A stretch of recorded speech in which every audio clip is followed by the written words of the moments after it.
Bonjour à tous et à toutes et à tous, on va le faire dans ce sens-là. Bienvenue pour notre 19e Lunch and Learn. Donc, je vous rappelle, le Lunch and Learn, c'est un petit moment court sur la pause déjeuner qui est là pour présenter des initiatives inspirantes de l'économie circulaire qui sont portées soit par des grands groupes, soit par des plus petites structures ou des académiques. Bref, tout ce qui peut nous inspirer à activer l'économie circulaire. Euh, Ces webinaires sont ouverts à notre communauté d'animateurs, des animateurs professionnels ou des animateurs internes en entreprise, mais aussi à notre écosystème. Et nous sommes ravis de voir que le succès est grandissant pour votre participation à ce Lunch and Learn. Alors aujourd'hui, on a la grande chance d'accueillir Olivier Cotillard qui va se présenter un peu plus en avant. Olivier est chez Renault. Renault est une des premières entreprises qui a formé des animateurs internes pour déployer la fresque. Donc on est ravis de leur fidélité. Et Olivier est naturellement un de ces animateurs de fresques en interne et je sais qu'il le fait très régulièrement. Bref, ça n'est pas le cœur de son activité. Il fait d'autres choses autour de la circularité et donc il va nous expliquer ça pendant ce moment. Si vous souhaitez poser des questions, merci de les partager dans le chat et on gardera évidemment un temps de discussion à la fin de cet échange. Olivier, un grand merci. C'est à toi. Bonjour à tous et à toutes. Merci pour cet accueil et cette opportunité. Donc moi, je travaille chez Renault sur le périmètre des emballages industriels depuis bientôt 15 ans. D'abord en projet, ensuite j'ai eu l'opportunité de monter une nouvelle équipe métier en charge des standards, des processus, des outils, des systèmes d'information, etc. Et ensuite, j'ai pris un rôle d'expertise sur l'ingénierie des emballages et plus récemment sur l'économie circulaire des emballages. Donc, je vais vous parler de tout ça pendant une vingtaine de minutes. Il faut que j'arrive à partager. Voilà. C'est un peu court, 20 minutes. Ça sera pas. Ouais, super. Oui, vous m'entendez plus? Si, Excuse-moi, si, c'est bon. Olivier, ça prenait un peu de temps. 20 minutes, c'est un peu court. Ce que je vais vous montrer n'est pas forcément complet. C'est plutôt quelques éclairages sur nos activités. Et effectivement, vous aurez le temps de poser quelques questions à la fin.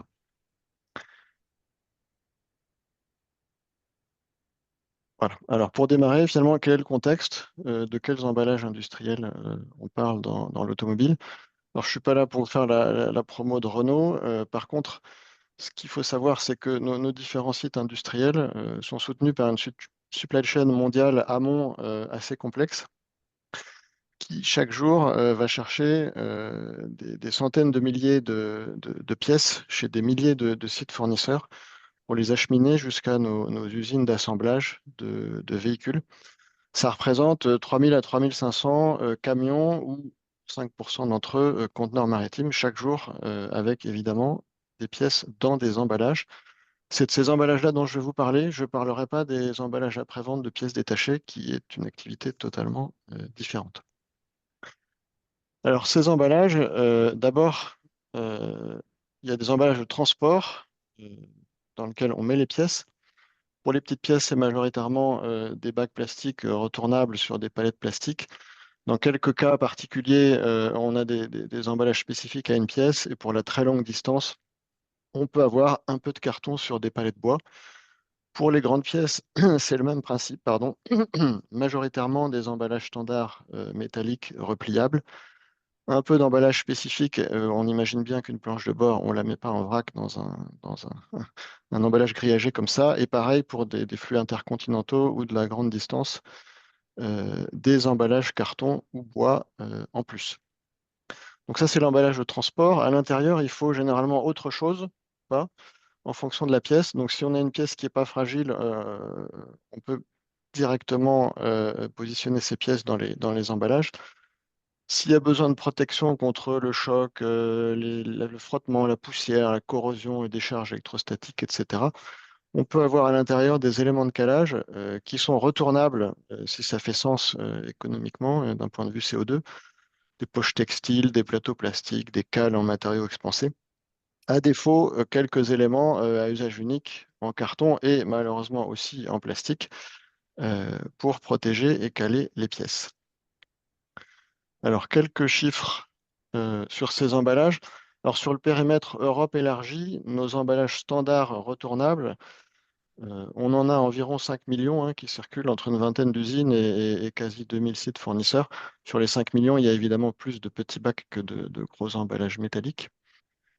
Euh, sur tout ce qui arrive dans nos usines, donc des pièces automobiles emballées qui arrivent dans nos usines, plus de 95% des mètres cubes sont dans des emballages de transport retournables, c'est-à-dire réemployables et réemployés.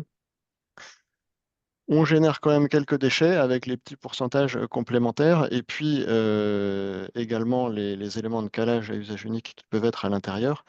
Environ 90% des déchets d'emballage générés dans nos usines sont recyclés.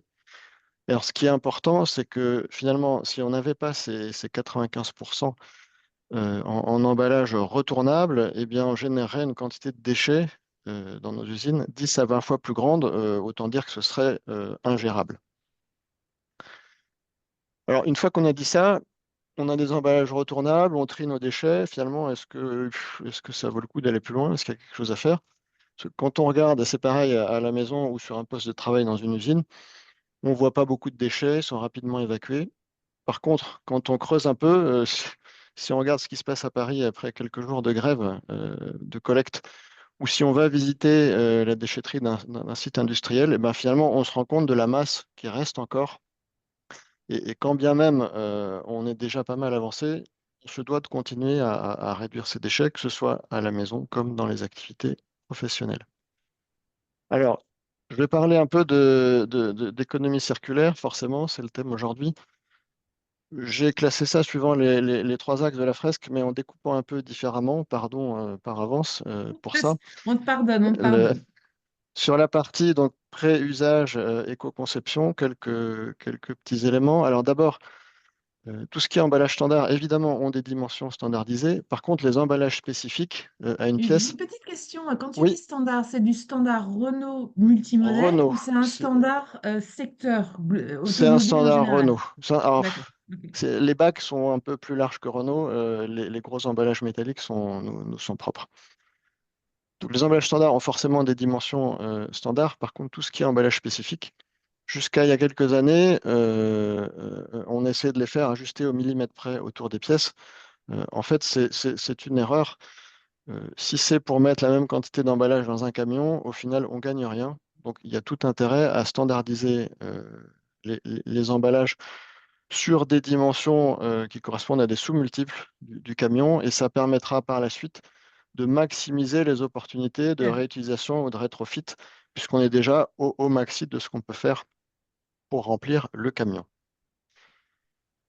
Un autre aspect aussi, tous les emballages qui rentrent chez nous font l'objet de tests de résistance, initialement prévus pour ne pas mettre en danger nos opérateurs, hein. On fait des tests de compression, on tire sur les poteaux, les tests de vibration, des coups de fourche, etc. Même si c'était prévu pour la sécurité au début, finalement, c'est également un gage de durabilité de nos emballages dans le temps. Parce que le principal ennemi de nos emballages, c'est pas le vieillissement, la fatigue, c'est la maltraitance. Alors, on ne peut pas résister à tout, hein. On voit des poteaux tordus comme ça, on peut difficilement y échapper. Mais voilà, la robustesse des emballages, c'est un facteur de durabilité. On s'est aperçu aussi que finalement, un certain nombre de nos équipementiers n'étaient pas forcément autant sensibilisés que nous aux problématiques d'éco-conception. Donc, il y a 2 ans, j'ai rédigé un guide qu'on a publié à leur attention pour finalement réexpliquer un peu toutes nos orientations en termes de réduction de déchets, de plastique à usage unique, privilégier le réemploi, tendre effectivement vers 100% de solutions emballage recyclables. Et ce document, je l'ai partagé avec nos pairs en France et on l'a enrichi et on en a fait un standard de l'industrie automobile française qui est en accès libre et que vous pourrez consulter par la suite après sans problème. Quelques exemples sur la thématique de la réduction de ce qu'on peut faire sur le plastique à usage unique. Évidemment, on cherche à supprimer tout ce qui est inutile ou superflu. Quand on ne peut pas se passer de plastique, on réduit les épaisseurs au minimum de ce qu'on peut tout en gardant la fonctionnalité qui nous intéresse, hein, sur des housses, sur du filmage. Après, on a une palette qui nous permet, je ne sais pas si on voit si vous voyez tout l'écran ou s'il y a le retour image là qui apparaît en plus. Donc on a une palette qui permet dans un certain nombre de cas de ne pas avoir besoin de filmer puisqu'elle maintient bien les bacs par-dessus, mais aussi par le dessous, entre les niveaux. Quand vraiment un fournisseur a besoin de filmer pour différentes raisons, on lui recommande par exemple d'utiliser un ruban qu'on met simplement sur le niveau supérieur de bac pour éviter d'avoir à filmer toute la palette. Bon, c'est juste quelques exemples. Si on passe ensuite à la phase d'utilisation, alors pourquoi j'ai mis une vieille photo? C'est juste pour montrer que c'est pas ma génération à moi qui a inventé les emballages retournables et durables dans l'industrie automobile, hein. Ça existe quasi depuis le début, avant l'apparition du plastique même. Alors on parlait tout à l'heure de dimensions d'emballage qui doivent bien remplir le camion. Dans l'utilisation des emballages, il y a aussi la densification de ce qu'on met à l'intérieur. En fonction de la manière dont on range des pièces dans un emballage, toujours de la même manière ou avec différentes configurations, etc., on peut facilement dans un camion mettre du simple au double en termes de quantité de pièces en fonction de l'optimisation qu'on en a fait. Donc on utilise un logiciel qui nous aide pour ça. C'est une activité qu'on réalise et en phase projet d'un nouveau véhicule, mais aussi durant toute la phase de production. On continue à trouver des opportunités pour densifier encore un peu plus les emballages, ce qui fait derrière un besoin d'emballage moindre et aussi des coûts de transport réduits, évidemment. La façon dont on gère aussi nos flux d'emballage, c'est important dans l'utilisation.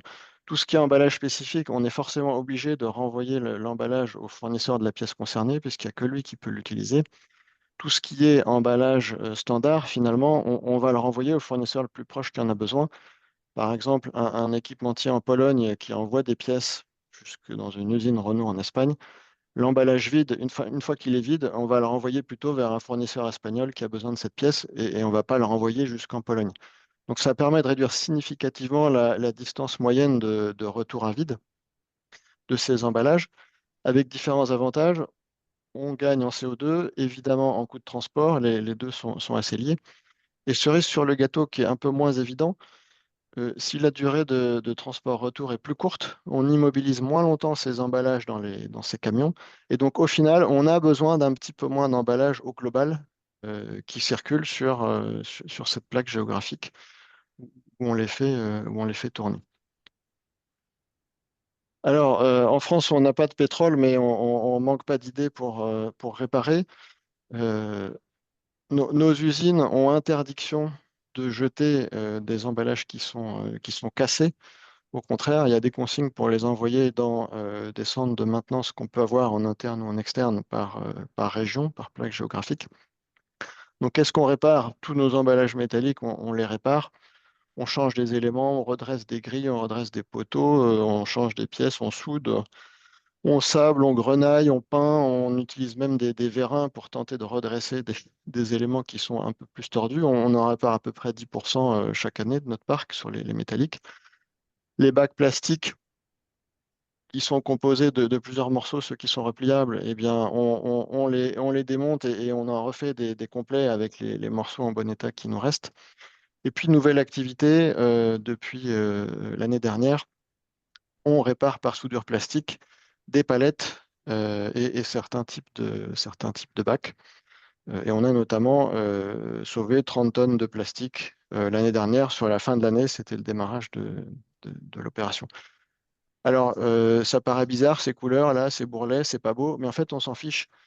On n'a pas des emballages de vente qui sont là pour appâter un client, on a des emballages qui se doivent juste d'être fonctionnels et de permettre de transporter des pièces en toute sécurité et en conservant la qualité des produits.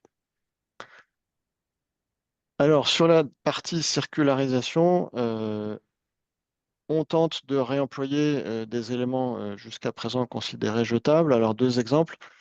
Les palettes bois, alors là, on n'invente rien, hein. Le réemploi de la palette bois, c'est quand même quelque chose d'assez courant. Sauf que comme ça représente une petite partie de nos palettes, l'immense majorité étant des palettes plastiques retournables, on s'en était pas forcément préoccupé. Et donc, les usines qui aujourd'hui reçoivent des palettes bois et jusqu'à présent les traitaient comme des déchets, finalement, elles vont repartir chez un reconditionneur et être réutilisées par d'autres sites du groupe Renault, par exemple l'après-vente, qui a besoin d'expédier des choses sur des palettes de bois. Donc elles sortent du statut de déchet, on maximise le réemploi pour nous, il y a des gains économiques, voire même on est un peu moins dépendant des fluctuations erratiques du prix de la palette d'occasion, puisque c'est nous qui les fournissons avant de les récupérer derrière. Un autre exemple sur des petits plateaux thermoformés jetables qui sont dans nos bacs standards. Donc sur cet exemple-là, bah, il n'y avait qu'un seul flux, hein, ça partait du thermoformeur, l'équipementier, l'usine Renault et puis le gestionnaire de déchets. On a réussi à faire récupérer ces plateaux par le thermoformeur qui les dépoussière, qui recycle ceux qui sont trop endommagés et qui remet les choses dans la boucle. Alors pour l'instant, on n'a pas généralisé parce que c'est un mode de fonctionnement un peu artisanal. L'industrie automobile, euh, c'est des choses qui sont très optimisées, qui tournent avec beaucoup de volume.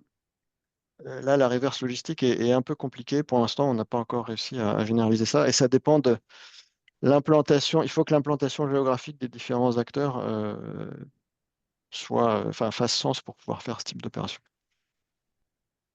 Alors ça, c'est vraiment un gros potentiel, le rétrofit des emballages métalliques. On cherche à le pousser encore plus par rapport à ce qu'on fait aujourd'hui. Euh, on a une zone de stockage en France où on a des milliers d'emballages métalliques qu'on récupère lorsque la production de certains modèles véhicules s'arrête. L'objectif, c'est de pousser les nouveaux projets véhicules à les réutiliser. Alors, tel quel, en bon état, bon, c'est plus rare. Reconditionner, mais surtout rétrofiter ou adapter à la nouvelle pièce du nouveau véhicule. Parce que finalement, on se dit, c'est un peu idiot de récupérer 1 euro en revendant le métal pour redépenser à côté 10 euros pour un emballage neuf. Donc, on essaye de les rétrofiter avec un prix qui est entre les deux. C'est une opération un peu risquée parce qu'on peut avoir de mauvaises surprises, hein. Si on a 500 emballages qu'on veut récupérer, on ne les regarde pas un par un pour savoir la quantité de travail qu'il y aura à faire sur chaque emballage. Donc, il ne faut pas que la modification soit trop proche du prix du neuf parce qu'il peut y avoir des mauvaises surprises, mais on arrive quand même à faire des choses sur le sujet. Et puis, à la fin, alors même si ce n'est pas la panacée, le recyclage, hein, vous le savez tous, il faut quand même le faire. Et il y a une chose que je vous invite à faire si vous ne le faites pas, c'est d'aller régulièrement voir les zones de collecte et de traitement de déchets dans vos usines, sur vos sites, etc. Voire même d'aller visiter un centre de tri d'emballage ménager. C'est extrêmement, on y apprend vraiment beaucoup de choses et on prend conscience de la masse de déchets qui peuvent exister. En tout cas, c'est l'occasion de voir quels sont les problèmes sur lesquels il faut qu'on travaille en amont. Par exemple, des matériaux différents, non séparables ou pour lesquels ça ne va pas être économiquement rentable de séparer, du coup, qui ne seront pas recyclés, ou essayer de voir comment réduire tout ce qui est polystyrène expanseur, on n'en a quasi plus, mais ou des mousses qui sont compliquées à recycler. Et puis aussi, on a mis au point une nouvelle filière. On avait des problèmes avec des emballages durables ou quelques calages perdus, mais surtout des emballages durables en polypropylène expansé. C'est très volumineux, donc ça coûte très cher à transporter pour récupérer un prix de matière derrière qui n'est pas très élevé. Donc on a mis en place, pas trop loin de nos usines, un compactage comme ça qui permet de réduire jusqu'à 17 fois le volume pour que le prix du camion vers le recycleur, bah, finalement, ne nous fasse pas perdre de l'argent par rapport à ce qu'on va récupérer en euros à la tonne sur la matière que va récupérer le recycleur. Spécifiquement Dernier, sur oui, cet emballage, tu dis qu'il est durable. Pourquoi tu dis durable? Parce qu'il est réutilisé un certain oui, nombre de alors fois, c'est c'est du ça? vocabulaire de l'automobile. Ça, quand on dit durable, ça veut dire retournable, et donc c'est un emballage voilà, qui circule, qui fait plein de rotations pendant toute la phase de production d'un modèle donné de véhicule, en fait. D'accord. Ok. Alors, la partie réglementation, très vite, jusqu'à il y a quelque temps, il y avait finalement assez peu d'impact pour nos activités, hein, des directives européennes qui fixaient des cibles pour les États membres, mais finalement peu d'impact contraignant direct pour nous, pour les acteurs économiques. La loi AGEC, que vous connaissez aussi, avec des obligations progressives de réemploi, de recyclabilité, et puis l'objectif de fin du plastique à usage unique en 2040. Là, ce qui vient d'arriver, c'est le règlement européen, PPWR, Mm. alors qui va être applicable sans transposition, donc ça va assurer une certaine harmonisation de la législation entre les différents pays européens. Ça, c'est très bien. Euh, alors, je vous ai mis ici les principales obligations qui vont nous appliquer hein, en matière de recyclabilité et recyclage effectif des emballages, d'obligation de matières recyclées post-consumer dans les emballages plastiques, des obligations de réduction de poids et de volume des emballages. Alors, hors emballage réutilisable, parce qu'effectivement, si on veut standardiser, c'est contradictoire avec avoir des emballages qui soient pile poil autour des dimensions de la pièce. Des obligations de réemploi sur les emballages de transport, notamment, des obligations de marquage. La REP qui arrive et qui est en retard en France, qui va commencer probablement que l'année prochaine. C'est là où l'aspect harmonisation que pouvait apporter ce règlement européen n'est pas tout à fait au rendez-vous, parce que les REP sont gérés pays par pays, avec des modes de fonctionnement différents. Donc, et surtout les emballages, contrairement à un paquet de biscuits ou un pot de yaourt qui va finir sa vie généralement dans le pays où elle a été vendue, les emballages industriels, ils circulent dans toute l'Europe, voire au-delà. Donc, comment être sûr qu'on ne va pas déclarer plusieurs fois et payer plusieurs fois des éco-contributions pour le même Mm. emballage dans différents pays? Ça, Mm. c'est pas très clair. Et puis, des obligations de certification pour justifier qu'on est bien, qu'on est bon par rapport à toutes ces exigences, et des sanctions aussi, dont on ne connaît pas les montants, mais qui sont annoncées comme devant être dissuasives. Dissuasive. On verra ce que Ok. ça veut dire. Alors, pour terminer, quelques éléments en termes de freins et de conditions de succès là, pour la mise en place de l'économie circulaire. C'est un peu dans le désordre probablement, mais alors la première chose, c'est le coût, évidemment. S'il y a des économies à la clé, tout le monde est partant, et d'où l'intérêt de présenter l'économie circulaire par la valeur. Hein. C'est pas juste je fais une boucle, c'est j'essaie de garder la valeur de mon produit le plus longtemps possible. Et ça, c'est un argument qui est de nature à convaincre. Si c'est à Isoku, bah, c'est difficile de faire bouger les gens. On va plutôt mettre les forces là où il y a des économies à faire que là où il n'y en a pas. Et s'il y a des dépenses supplémentaires, et ben là, c'est la réglementation qui aidera à aller dans cette direction-là. La réglementation qui permet aussi, enfin, permet à tous les acteurs d'avancer en même temps dans la même direction. Donc, on espère que ça va générer des innovations, que ça va générer euh, des demandes en grande quantité sur certains nouveaux matériaux ou nouvelles solutions pour les ramener à des prix qui économiquement seront plus acceptables, on va dire. Après, dans les freins, il y a aussi la complexité du changement. Quand on a des dizaines, voire des centaines de milliers de références entre nous et nos fournisseurs, euh, c'est extrêmement chronophage de faire modifier chaque emballage de chaque pièce, parce qu'un emballage, finalement, il doit répondre à un certain nombre d'exigences en termes de sécurité, de qualité du produit à l'intérieur, de coût, d'ergonomie pour les personnes qui vont le manipuler, d'intégration au process industriel s'il y a du chargement ou déchargement automatisé dans l'emballage, être compatible avec le transport, les engins de manutention, le stockage, etc. Donc c'est extrêmement long, enfin, il faut une énergie incroyable pour faire changer un par un, parce que chaque pièce, il faut négocier avec tous les acteurs pour faire modifier son emballage.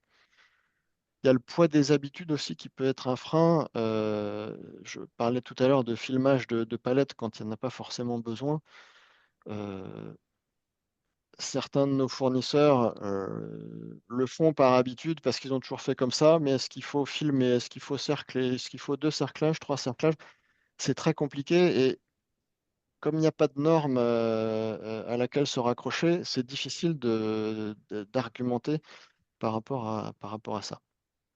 Ce qu'on essaye de faire aussi, c'est de faire changer les acteurs pour qu'ils prennent soin des emballages.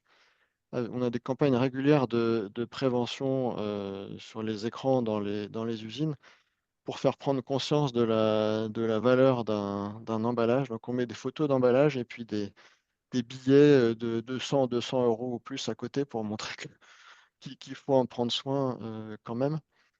Ce qu'on a pu voir aussi, c'est que c'est difficile d'y aller tout seul. Il faut embarquer tout le monde avec nous, entre les constructeurs, les équipementiers, les fabricants et distributeurs d'emballage, des nouveaux acteurs de l'économie circulaire.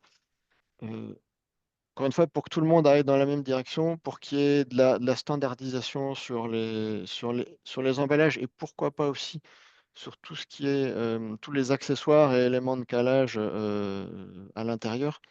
Si chacun fait des choses différentes, on a du mal à réutiliser entre les choses entre les acteurs.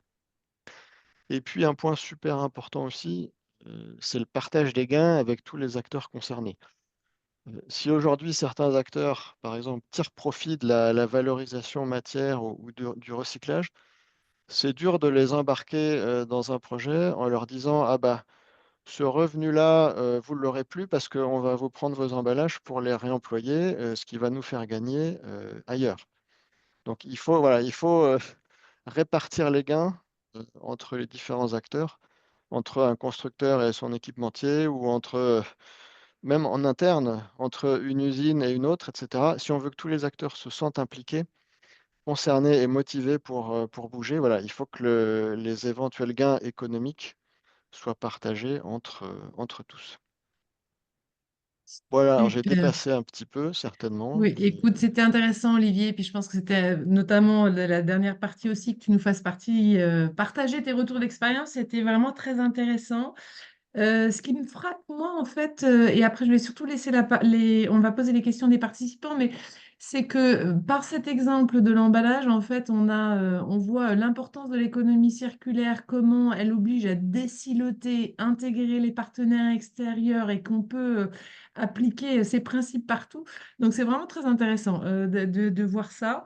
J'ai beaucoup aimé aussi un des freins que tu as mentionné en disant l'économie circulaire, souvent c'est de l'artisanal et on est tellement habitué à être dans la production de masse, bah, ça fait partie des changements de mindset qu'il faut qu'on implique. J'arrête de parler, j'ai vu plein de questions passionnantes. Il y avait une question sur la traçabilité des emballages et notamment est-ce que vous allez à niveau unitaire ou pas? alors ça, c'est une bonne question. Pour l'instant, pas trop. Peut-être que tu peux Euh, enlever ta le présentation comme ça, on partage, te verra en oui, grand et on pourra t'admirer. oui, Voilà, j'ai c'est pas beaucoup mieux. forcément envie de me voir en grand, mais c'est pas grave. La traçabilité, alors, on a un outil de suivi de nos emballages, hein, un packaging management system. Aujourd'hui, on n'a pas de traçabilité unitaire. On suit plus des quantités, hein, des stocks, des transactions in et out sur chacun de nos sites. Ça marche plus ou moins bien. On teste différents systèmes de tracking, que ce soit du RFID, du Bluetooth, Hmm. du LoRa, du GPS, je ne sais quoi. Ils sont tous plus ou moins passés par nous pour tester. Aujourd'hui, on a du mal à trouver comment dire, le one tag fits all. Du mal à trouver la traçabilité qui permette de répondre à tous les besoins. Il y a effectivement des besoins qui peuvent être liés unitairement. Si on voulait avoir l'historique de maintenance d'un emballage, savoir si à un moment donné, s'il est plein, s'il est vide, s'il est sale, s'il est cassé, si, etc. Et puis, il y a des besoins de suivi en masse sur les stocks, les quantités, etc. Mais on est plus sur cet aspect-là pour l'instant. Oui, pourquoi mettre un suivi On unitaire s'il n'y a pas une valeur on intrinsèque n'a pas encore trouvé voilà, de rentabilité à déployer à large échelle un suivi unitaire. Peut-être que ça viendra, mais pour l'instant, non. Une autre question sur la propriété, location, et du coup aussi peut-être on peut rajouter la responsabilité de la casse. Est-ce que c'est quelque chose enfin si c'est cassé chez un fournisseur, est-ce qu'ils sont responsabilisés ou pas? Alors, les emballages standards, on en est propriétaire. Hmm. Après, la responsabilité, c'est assez compliqué. Euh, on essaye de trouver des responsabilités quand il y a des problèmes. C'est toujours délicat comme sujet. Voilà, on n'a pas trouvé encore la bonne solution pour être sûr de faire payer le bon site ou le bon fournisseur extérieur qui a endommagé l'emballage. Ok. Et vous n'avez pas investigué des solutions de location? C'est-à-dire que vous avez tel volume qu'en fait, ça suffit, vous le gérez bien vous-même, vous avez déjà votre... Alors, bah, c'est exactement ça, en fait. Pour- il faut à la fois un certain volume et un tissu de fournisseurs et de sites entre lesquels tournent ces emballages pour arriver à optimiser les choses. Pour des acteurs plus petits, effectivement, c'est pas possible, donc il faut passer par un pooler externe ou mutualiser avec plusieurs acteurs pour réussir à optimiser, notamment réduire la distance du retour des emballages Hmm. vides. Mais voilà, on a une volumétrie suffisante pour le faire nous-mêmes. En s'associant à d'autres, peut-être qu'on optimiserait encore plus. C'est possible. Mais en tout cas, aujourd'hui, on le fait par nous-mêmes. Euh, Moi, j'avais envie de revenir sur la partie nouveau modèle conception. Tu nous as parlé un peu des histoires de rétrofit d'emballage et comment ça fonctionne. Aujourd'hui, quelle est la relation quand vous designez un nouveau modèle? Alors, pas juste le design, mais quand vous commencez à rentrer dans l'opérationnalisation de ce nouveau modèle, est-ce Modèle qu'il de y a des... véhicule, tu veux De dire. véhicules, Oui, pardon. Ouais. d'accord, pas d'emballage. Ok, ok. Excuse-moi, j'ai pas le bon Non, non, vocabulaire. non, non, c'est pas, pas de problème. Est-ce que les discussions emballage, elles arrivent très tôt ou c'est vraiment la dernière roue de la carrosse? Est-ce qu'il y a une évolution sur Alors, cette prise en compte? on aimerait s'appeler Ikea sans faire de pub et avoir euh, l'emballage qui est pris en compte dès la conception de la pièce. Malheureusement, on n'a pas ce poids-là, euh, en particulier face aux pièces de design du véhicule, pièces qui sont visibles par le client. Évidemment, ce qui nous intéresserait, c'est d'avoir que des pièces parallélépipédiques, petites si possible, On qui va rentrent faire bien dans des les voitures emballages. Voilà, carrées. ça, c'est pas le cas. Par contre, l'emballage est quand même pris assez tôt. Ça peut arriver qu'on arrive à faire changer légèrement pas le design de la pièce, mais un peu les interfaces, le niveau d'assemblage. Est-ce qu'il faut mieux transporter deux pièces assemblées ou deux pièces séparées, etc., pour que ça prenne moins de place. Évidemment, quand on sélectionne nos fournisseurs pour une pièce donnée, si on interroge trois ou quatre équipementiers différents,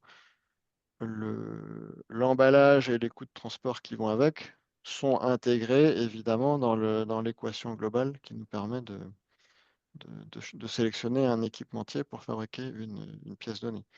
Mais Mhm. voilà, on n'a pas un niveau de design to logistics qui est comme IKEA, où c'est pris en compte dans dans les gènes de la pièce Mhm. qu'elle doit être correctement mise dans un emballage.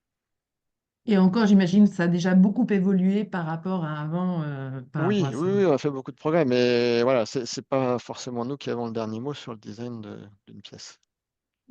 Elsa, est-ce que tu as vu d'autres questions que je n'ai pas vues que tu penses utile de poser? Alors, il y a une question qui est hors scope, mais vu qu'on a un peu de temps, peut-être qu'on peut la poser. C'est qu'est-ce qui se passe sur les emballages de l'après-vente? Est-ce que Oui. ce sujet-là ou pas? Alors, je peux en dire deux mots, même si c'est pas mon domaine. Il y a deux types d'emballages. Il y a des emballages de regroupement et de transport qui, eux, sont pour un certain nombre d'entre eux retournables, qui vont circuler entre les grosses plateformes ou les gros hubs de l'après-vente. Après, c'est souvent à l'intérieur un emballage de vente unitaire euh, avec la pièce qui est à l'intérieur. Et là, c'est plutôt effectivement de l'emballage à usage unique euh, sur sur Et cet sur le aspect. volume d'emballage que vous avez au niveau du groupe, c'est complètement marginal, cette part d'emballage, ou c'est Ah, significatif? alors, comment dire? Ça dépend comment on compte. Si on compte à la manière du réemploi AGEC, c'est-à-dire on compte en unités d'emballage, ce qui est complètement absurde, c'est beaucoup plus pour l'après-vente. Sauf que un sachet de 2 grammes peut pas dire que c'est l'équivalent d'un emballage métallique de 250 kg qui va transporter une tonne de pièces. Donc, si on compte en unités d'emballage, oui, ils en ont beaucoup plus. Si on compte en poids, je ne suis pas sûr. Je pense qu'on a plus de tonnage d'emballage qui circule sur la partie amont euh, que sur la partie après-vente. Mais je me Et en souviens de termes t'avoir de... vu, Oui, pardon. d'avoir vu une de tes réactions là-dessus en disant que suivant les réglementations et les attentes, c'est pas les mêmes. Il y en a qui comptent en unité d'emballage, d'autres en poids, etc. Et que Oui, c'est un cauchemar pour et vous. Et puis qu'en effet, il n'y a pas toujours de sens derrière ces choix-là. c'est un cauchemar à collecter les données, etc. Et puis en effet, quand on parle de ressources et de déchets, on ne mesure pas un déchet en comptant un nombre de bouts de trucs qui sont entassés. On compte des déchets en tonnes de matière. Pareil pour les ressources qu'on consomme. Donc effectivement, en fonction des cas, ça donne des résultats très, très différents, ces calculs de réemploi. Une petite question sur vos palettes plastiques. Vous arrivez à les conserver combien de temps? Je dirais entre 10 et 15 ans, mais effectivement, comme on n'a pas de traçabilité unitaire, ça n'est qu'une estimation en Dix masse. et 15 ans, Et c'est énorme. Parce qu'elles tournent combien de fois sur une année? Elles font combien de tours? je ne sais pas, ça dépend. Entre 10 et 20 fois par an, je ne sais pas dire exactement. Waouh! Donc elles font 200 rotations, quoi. C'est un ordre de grandeur, hein, Ouais, bien sûr. Ouais, je ne sais ouais. pas dire la Et, valeur exacte. et sur les centres de maintenance des emballages, ça c'est hyper intéressant aussi, c'est à l'échelle. Enfin, il y a un modèle centralisé, vous envoyez tous vos emballages cassés quelque part, ou c'est dans chaque site, il y a un petit coin où on peut faire de la maintenance d'emballage? C'est réparti. On en a quelques-uns répartis en Europe en fonction de nos nos gros pôles d'activité. Ok. Mais on ne leur fait pas traverser toute l'Europe Oui, on ne j'imagine fait bien. pas revenir en France un emballage qui est en Roumanie pour Ouais. le réparer, ça n'aurait pas de sens. Super Très clair. intéressant. Vos grands projets ou les grands enjeux de l'année en venir? Voilà, question piège. La réglementation, non? Alors, la réglementation, oui, mais plus euh, les premiers gros enjeux de PPWR, c'est plutôt 2030, Mhm. donc ça laisse un peu de temps. Par contre, là, la réglementation à court terme, c'est la REP et la façon d'y répondre dans les différents pays européens. Euh, comment être sûr d'avoir les bonnes données avec un niveau de fiabilité suffisant, etc. Après, en termes de gros enjeux, parmi tout ce que j'ai montré tout à l'heure, je pense que c'est le rétrofit sur lequel il faut Génial. qu'on arrive à plus pousser les choses. Parce que, enfin, il y avait une petite vue satellite là avec le stock sur mon slide. On a quand même de grandes quantités d'emballages pour lesquels il faut qu'on arrive à trouver preneur pour une seconde vie. Seconde vie voulant pas dire une rotation de plus, hein, mais ils ont déjà Ouais, fait peut-être 5 ou 7 ans sur un projet véhicule, et ben ça serait bien qu'ils repartent pour la même durée sur un autre projet véhicule. très intéressant. Mhm. Ouais. Il y a Et puis peut-être pour la finir traçabilité aussi, où il faut qu'on continue à investiguer, voir si pas quand même des choses qui peuvent nous apporter de la valeur. Tu nous as aussi parlé du fait que ce travail que vous avez fait chez Renault, il a été partagé à l'écosystème automobile. Du coup, bah, visiblement, il y a eu un bon accueil ils ont collaboré, co-construit. Je sais pas, est-ce que tu peux nous raconter un petit peu la vie aussi de ce projet sur la filière? Alors, bon accueil, il y a eu un bon accueil de nos pairs, enfin, disons que ce soit nous, Stellantis ou d'autres, on a tous les mêmes intérêts à aller dans cette Mm. direction. Les Et même les équipementiers, équipementiers aussi, d'ailleurs. les équipementiers aussi, même si alors, il y a des très grands groupes équipementiers, certains même plus gros que nous, qui ont parfaitement conscience de tout ça, d'autres un peu moins. Euh, sur le principe, tout le monde est à peu près d'accord qu'il faut y aller. Après, quand il s'agit soit de payer plus cher, bah, ça coince, c'est ce qu'on a dit tout à l'heure. Et surtout, ce qui manque aussi, c'est l'énergie et le temps pour travailler sur les milliers de flux de pièces qui circulent de partout, ou encore une fois, pour changer l'emballage d'une pièce parmi des dizaines, des centaines de milliers, c'est à chaque fois plein d'acteurs qui doivent travailler et revalider tous ensemble la solution pour être sûr qu'il n'y a pas de risque qualité, sécurité, je ne sais quoi derrière, etc. Donc c'est plus le- l'énormité du chantier qui aujourd'hui rend la chose difficile. Ok. Écoute, Olivier, moi je trouve que c'est un vrai plongée dans la complexité du sujet et de voir bah, toutes les interactions, la systémie, la vision globale, le cycle de vie de ce monde-là, et c'est juste passionnant. Et de voir bah, comment la circularité aide à faire avancer les choses là-dessus. Donc un grand, grand merci pour ce partage. Avec plaisir. Bonne continuation dans ta mission de circularité. Et merci à toi. Merci beaucoup pour votre accueil et puis à tous les auditeurs ou spectateurs de ce Lunch and Learn. Merci beaucoup. Merci beaucoup, Merci Olivier, Olivier. Au revoir à tous et à bientôt. merci. Bonne journée, au revoir. Au revoir.